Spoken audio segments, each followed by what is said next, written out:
Assalamu alaikum, Najwa here from Yaqeen Institute. Welcome to episode 1 from our series, Your Lord Has Not Forsaken You, the Impact of Trauma on Faith. Today we're going to be talking about filtering. When bad things seem to be happening back to back, and it's just one trial after another, you might be bogged down with pain and feel like you're in a big storm and just can't seem to get out. As one bad thing happens after another, you might start to wonder, is there something wrong with me? Why do bad things only happen to me? How is it possible that so many trials can happen to me and not other people? When you begin to have these questions, then in your mind you start to build up these assumptions or unhealthy ways of thinking, and then eventually biases about how the world works. When you are internalizing these negative things that happen to you, then you begin to look at the world in the same light. So for example, when you start to get caught into negative thinking and thinking that everything around you is not good, you'll begin to overlook some of the positives in your life. So for example, say you were thinking, why is everyone out to get me? Why does everyone hate me?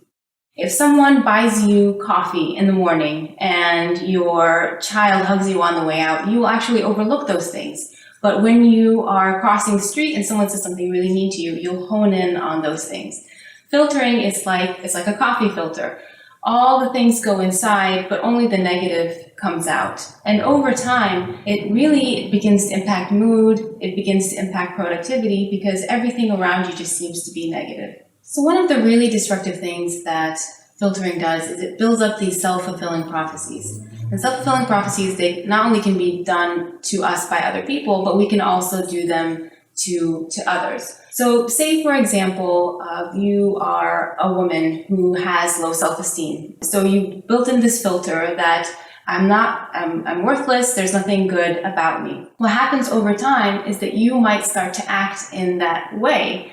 And so what happens is other people around you will begin to act on you in that way. And then you say to yourself, well, I was not worthless. I was worthless this whole time.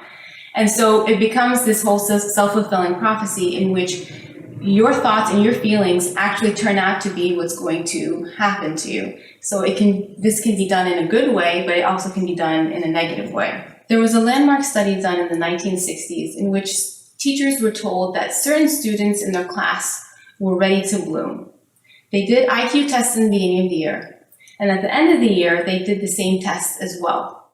And they found that those people who were ready to bloom, which actually were just randomly picked. The students that were randomly selected as ready to bloom actually significantly did higher on their IQ test. And that's all because the teacher had a different perception of them and nurtured them in a way which helped them bloom. So one way to gain insight into filtering is to take a step back and reflect. Instead of looking at how is the world imposing itself on me, how am I imposing my views, my feelings onto the world? And when you take yourself out of being a more passive participant and more of an active person in your life, you will find that you have more power than you think.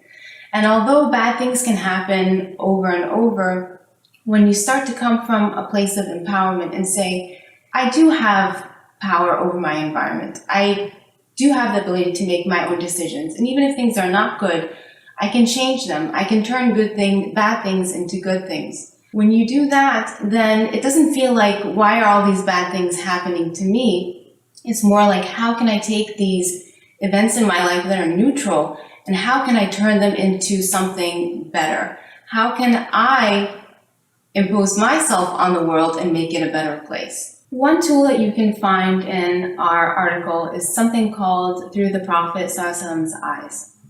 When you're feeling negative and that everything around you just feels really terrible, one exercise to do in your head is you can close your eyes and reflect, if he, ﷺ, was sitting in front of me, what blessings would he say that I had that he doesn't?